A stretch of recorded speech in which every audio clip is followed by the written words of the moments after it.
Besti, kembali lagi di Celebrity Fresh. Informasi yang tak kalah viral dan trending topik, ada Revaldo Vivaldi yang kembali ditangkap polisi atas penyalahgunaan narkotika. Benarkah kali ini Revaldo akan direhab atau akan menjalani masa tahanan? Mengingat ini bukan yang pertama kali, melainkan yang keempat kalinya nih Besti. Seperti apa informasinya? Langsung saja, ini dia.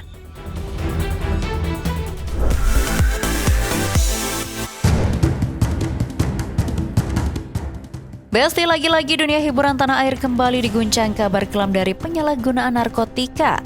Aktor kawakan yang pernah bersinar di layar kaca, Revaldo Vivaldi harus kembali berurusan dengan hukum. Seolah tak kapok dengan pengalaman pahit di masa lalu, pria asal Sukabumi tersebut kembali terjaring dalam operasi senyap Satuan Reserse Narkoba Polres Jakarta Barat. Revaldo diamankan di sebuah unit apartemen di kawasan Tangerang Selatan pada Senin sore kemarin. Menurut keterangan resmi polisi, penangkapan Revaldo bermula dari laporan masyarakat di wilayah Jakarta Barat yang mencium adanya transaksi narkotika. Berdasarkan aduan masyarakat tersebut, tim operasional Satuan Narkoba Jakarta Barat langsung bergerak menuju tempat kediaman sang artis. Dan benar saja, polisi berhasil mengamankan Revaldo dan melakukan penggeledahan tanpa perlawanan dari sang artis. Dari penggeledahan, polisi menemukan barang bukti berupa 3 buah plastik klip bekas pemakaian sabu, 2 buah korek yang telah dimodifikasi, serta masing-masing 3 buah pipet dan bong.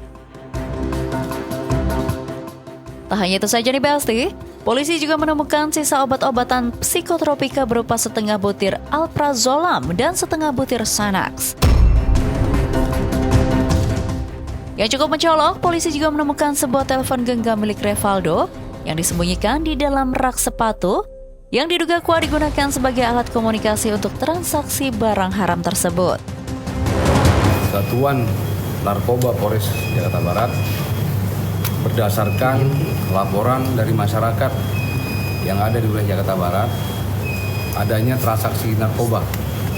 Kemudian dilakukan penyelidikan oleh serangkaian penyelidikan oleh anggota kita. Dan kita dapatkan bahwa transaksi itu ada di wilayah Bintaro, Jakarta Selatan. Kemudian tim bergerak ke sana, tepatnya di salah satu apartemen. Itu kita mendapatkan informasi dan kita langsung melakukan penangkapan di sasaran. Kita berhasil mengamankan seorang terduga pelaku yang menggunakan narkoba dan psikotropika, yaitu seorang public figure atau kita bisa katakan seorang aktor berinisial RF.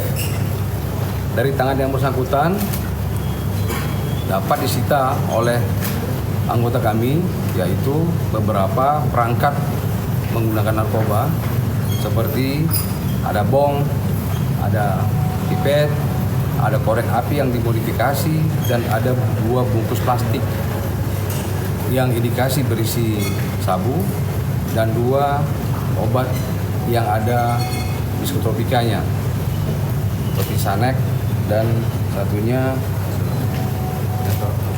alprazolam.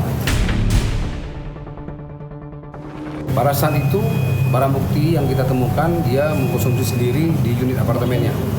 Yang disimpan itu berpencar-pencar, ada yang disimpan di dalam laci, kemudian disimpan di boxnya tempat sepatu. Kita lakukan penggeledahan saat itu, semua unitnya kita lakukan penggeledahan dan kita dapatkanlah barang bukti tersebut. Tak hanya itu saja nih Besti, Revaldo juga mengaku ke polisi bahwa alasan ia kembali mengkonsumsi barang haram tersebut karena alasan agar tubuh tetap fit dan karena banyak pikiran. Alasannya adalah karena supaya badannya fit, kemudian supaya tenaganya kuat dan sebagainya. Bahkan sesekali karena dia banyak pikiran. Nah, kita dalam pikirannya apa? Kita fokus kepada dia menyimpan ketika itu. Tak berhenti sampai di situ saja. Sang aktor mengakui perbuatannya. Kepada penyidik, Revaldo membeberkan bahwa ia membeli sabu tersebut dari seseorang seharga Rp650.000. Polisi juga mengatakan bahwa Revaldo memesan setengah gram sabu dan melakukan pembayaran melalui metode transfer bank. Kini polisi tengah memburu sosok pemasok yang menyuplai barang haram tersebut kepada sang artis. Berdasarkan hasil pemeriksaan awal, petugas langsung melakukan tes urin terhadap Revaldo yang kini sudah ditetapkan sebagai tersangka penyalahgunaan narkotika. Hasilnya, urin Revaldo dinyatakan positif mengandung narkotika dan psikotropika. Dengan bukti yang sangat kuat ini, Revaldo kini terancam pasal berlapis. Bukan hanya pelanggaran tindak pidana, polisi juga tak habis pikir karena ini bukan kali pertama, melainkan keempat kalinya Revaldo terseret kasus yang sama.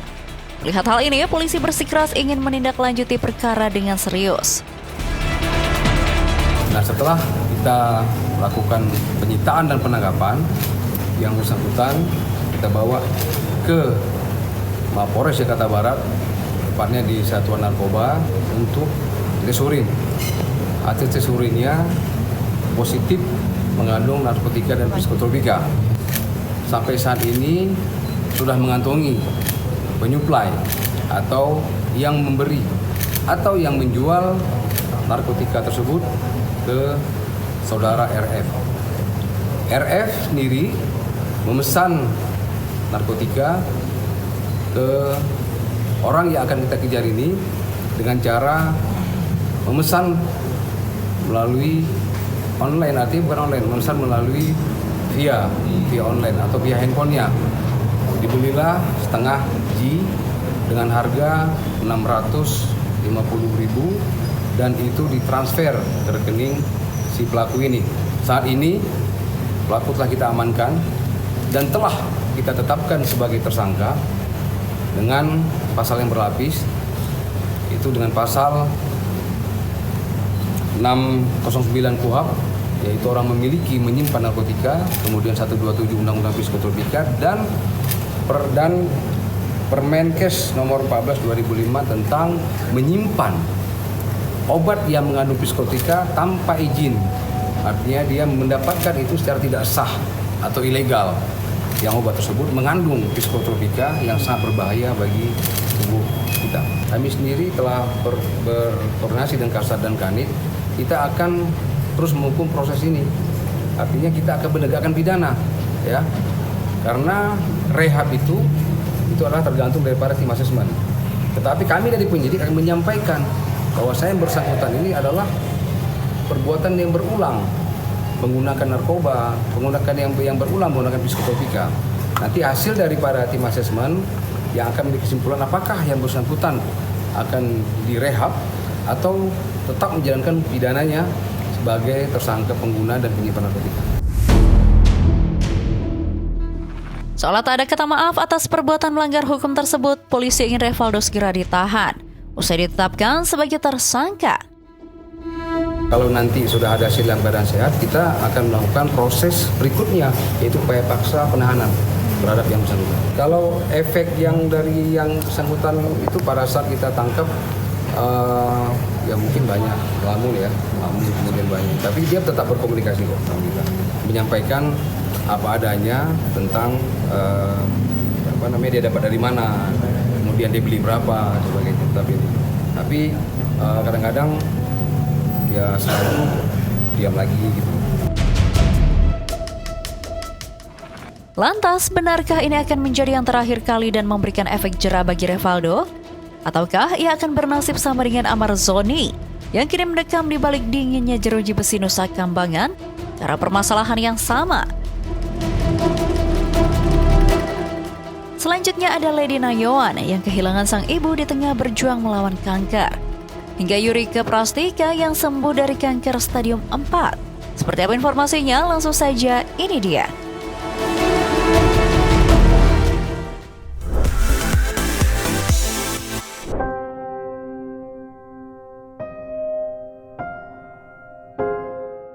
Besti, kabar duka datang dari dunia hiburan tanah air. Ibunda Lady Nayoan dikabarkan meninggal dunia di tengah berjuang melawan kanker.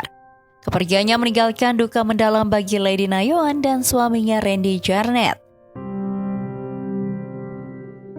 Lady mengungkap sang ibu menghembuskan nafas terakhir di usia yang ke-50 setelah berjuang melawan penyakit yang ia idap sejak tahun 2023 silam. Menurut penuturan Lady Nayoan, penyakit sang ibu berawal dari batu ginjal yang usianya sudah lama, bahkan sejak Lady masih dalam kandungan. Batu ginjal itu belakangan diketahui berkembang menjadi kanker. Namun tahun 2023 silam, Ibunda Lady Nayoan menjalani operasi besar untuk mengangkat ginjal. Tindakan tersebut diketahui untuk mencegah penyebaran sel kanker sekaligus menangani kondisi yang sudah diidapnya. Jadi mamaku tuh pain toleransinya tinggi. Jadi awalannya itu dari batu ginjal. Nah, tapi anehnya batu ginjal yang akhirnya jadi kanker itu kalau orang CA itu kan dia begitu diambil jaringannya nanti ada namanya cek patologi gitu. Jadi dilihat apakah jaringan itu betul-betul kanker atau bukan. Jadi pas dicek itu batunya itu umurnya seumur saya. Jadi waktu mamaku hamil mamaku tuh pernah ada batu. Nah, minum obat, jadi terus keluar dari air pipis kan, ada kayak pasir-pasir kata dokternya dulu gitu. Sampai akhirnya aku waktu baru lahir aja itu dicek apakah karena kan orang kan bilang kalau ini takut bayinya kena gitu. Jadi aku waktu baru lahir tuh diobservasi juga kena ginjal gak gitu. Tapi nggak puji Tuhan nggak kenapa-napa gitu. Sampai akhirnya maksudnya biar berjalan aja, ternyata ada batu di dalam. Batunya cukup besar, batunya 5 cm ada di dalam ginjal mama tahun 2023. Jadi ginjal kanannya itu saat itu juga langsung diangkat. Jadi mama dari 2023 hidup dengan satu ginjal. Tapi ginjalnya sehat. Jadi mama kan jalani kemo ya dari 2023, setelah itu kemo, hipoterapi, radiasi gitu cukup banyak sampai mungkin 2024 hampir sampai 2024 akhir lah. Setelah itu beliau capek ya, jadi ngomong sama saya, mama capek gitu. Maksudnya karena kan kalau kemo itu kan cukup melelahkan kan. Capek selama 2025 cuman 1 kali masuk rumah sakit bulan Juni. Gitu, bulan Juni masuk rumah sakit di TURP namanya ya, kayak tindakan operasi tapi dengan kamera gitu. Setelah operasi tersebut, Ibunda Lady masih mampu bertahan hidup dengan satu ginjal. Namun penyakit tersebut kembali kambuh pada 2026, di mana sang ibunda kembali menjalani prosedur medis berupa TUR. Sayangnya, tindakan tersebut tidak berjalan sesuai harapan Ibu Asti. Kan tadi kalau ginjalnya udah beres, tapi ternyata ada yang kayak turun gitu ke kandung kemihnya, tapi CA-nya jaringannya masih sama, namanya adenokarsinoma itu CA yang di ginjal gitu. Jadi kurang lebih 1 tahun ya, dari Juni terakhir TUR, habis itu 2026 kambuh lagi di Juni itu di TUR tapi gagal. Nah, begitu gagal ya mulai turun ya. Jadi karena kan ketika saluran kemihnya nggak lancar, si kemihnya itu naik ke ginjalnya, merusak ginjal yang tinggal 1 itu. Ternyata nih pasti tak hanya Ibu Lady Nayoan yang sedang berjuang melawan penyakit kanker. Artis senior Yurika Prastika, belum lama ini sang artis dikabarkan mengidap kanker stadium 4 yang menyebar ke tulang belakang. Menurut pengakuan Yurika, diagnosis awal ditemukan benjolan besar di dada kiri dengan gejala sakit pinggang selama 1 tahun yang disangka salah gerak nih Besti. Setelah mengetahui sel kanker yang bersarang di tubuhnya, ia menjalani rangkaian pengobatan kemoterapi di bawah penanganan medis di salah satu rumah sakit ternama di tanah air. Sementara rangkaian selanjutnya, sang artis dijadwalkan untuk menjalani operasi dan radiasi untuk mengecilkan benjolan. Alhasil, berdasarkan hasil PET scan ketiga baru-baru ini, sel kanker dinyatakan sudah tidak ada di Besti. Saya sudah lumayan, stadiumnya sudah stadium 4 dan sudah metatesis ke tulang belakang dengan Profesor Nur yang memang sudah ahli di bidang kanker. Karena di dada saya sebelah kiri ada benjolan yang lumayan besar. 1 tahun belakangan tuh pinggang saya tuh sering sakit, saya pikir salah gerak, tapi ternyata itu adalah efek dari kanker itu gitu. Saya untuk kemo di dada saya memperkecil tumor itu saya 6 kali kemo. dan untuk tulangnya saya 12 kali kemo. Setelah selesai pengobatan itu, tumor saya itu mengecil, efek dari kemo itu. Baru boleh dioperasi, dan saya dioperasi oleh Dr. Lukas di Rumah Sakit Mayapada juga. Kemudian setelah itu selesai, saya diradiasi untuk dada saya. Radiasinya ditangani oleh dokter radiologi Dr. Steven. Mereka itu adalah tim dari Profesor Nur. Oke Besti, jangan kemana-mana dulu karena setelah ini masih ada informasi yang lebih seru lagi. So, tetap di Celebrity Fresh.